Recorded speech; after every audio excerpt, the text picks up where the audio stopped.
If not properly managed, alternative distribution poses increased privacy, safety, and security risks for users and developers.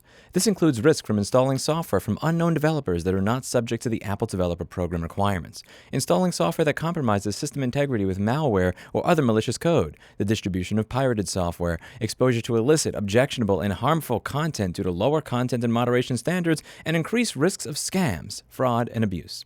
Otherwise known as having the choice to install the software of your choice in a computer that you paid $1,000 for. Something I've really enjoyed watching over the past year is how a lot of people who use Apple products, while simultaneously liking Apple products, are able to wake up to the fact that some of the decisions the company makes may not be in your best interest, but in the best interest of their bottom line. This comes from a website that is very much well known as for lack of a better way to say it, a fanboy-ish type of website. And one of the top voted comments on this entire news article is, yes, protect us with a 30% commission. And more importantly, there's no malware, fraud, or scam risk related to any of these issues, unless Apple is saying here that macOS is also a globally insecure platform.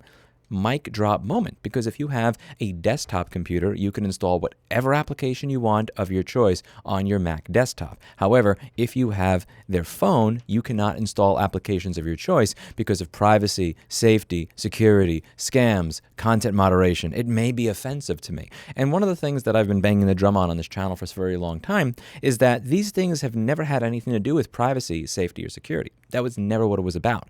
What it's about is realizing that when paradigm shifts happen, you can change users' expectations. When you have a desktop computer, the idea that I cannot install applications of my choice, the idea that I cannot do business with one of my customers without having you as a middleman so that they can use software that I decided to create, is something that would be objectionable. In the desktop computing era, people would scream bloody murder at the idea of that being accepted with a device that 40 to 60% of the public is using. Yet, when we made this shift to smartphones, we were presented with this as an option with one of the most popular devices in the beginning, and we accepted it. We continue to accept it for years on end. The only reason that these paradigm shifts are possible is because we allow them to be possible. If we were to reject a computer that said you're not allowed to install an application on it without my say-so, then this would not happen. But we have accepted it, and that is why. This never had anything to do with privacy. It never had anything to do with safety. It never had anything to do with security. It had to do with control. Because if this were truly about privacy, safety, and security,